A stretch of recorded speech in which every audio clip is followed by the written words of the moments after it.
का कहे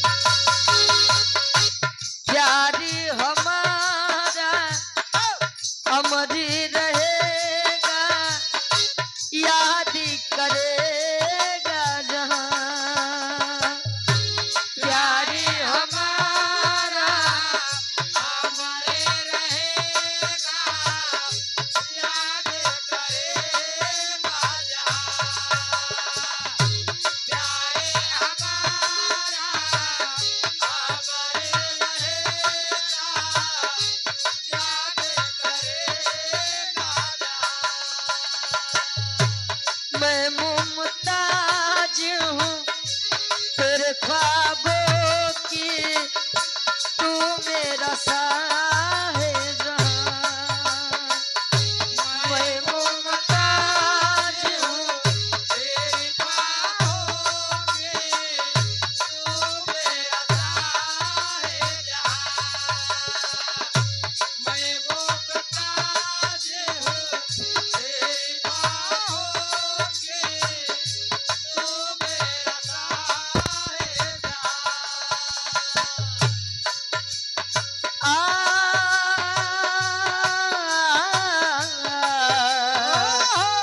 हो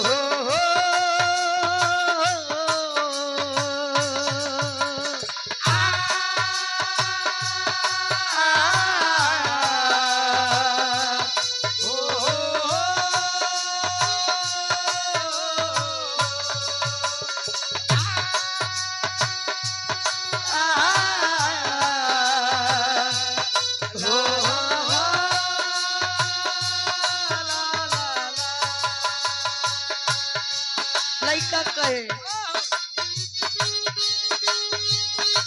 चेहरा कमल है, बाटी गजल है।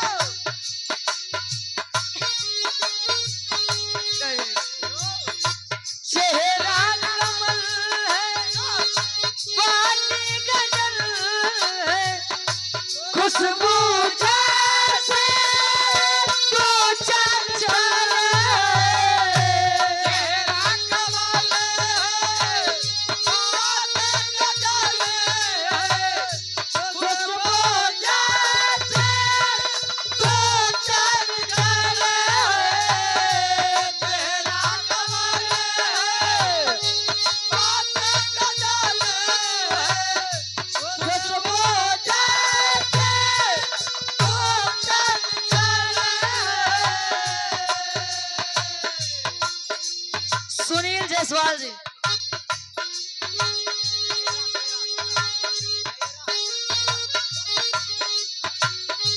तेरा बदन है संगे मरमर, तू एक जीना ताजमहल है।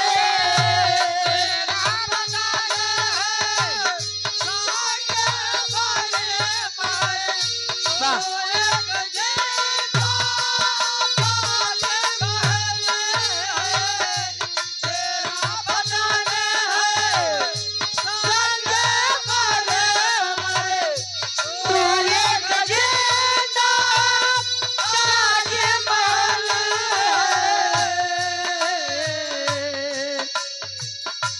उतरी है तू वाह आसमान से, उतरी है तू आसमान से, तुझसा जमीन पे कहाँ।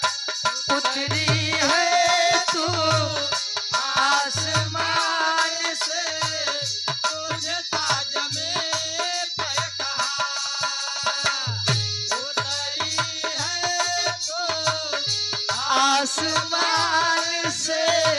तुझे ताज में पे कहा। आ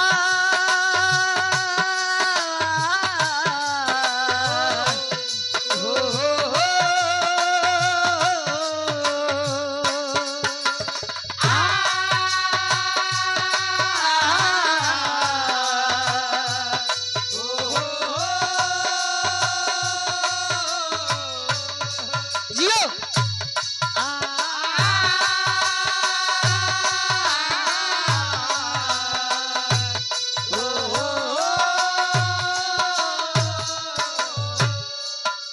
आप हृदय के गार्जियन जी, परम आदरणीय परम सम्मानित आप सुरेश जायसवाल जी, अच्छा सुनील जायसवाल जी, कार्यक्रम के आप संरक्षक साहब, गार्जियन जी के द्वारा इस भाव को समझते हुए 100 रुपए का महान आशीर्वाद।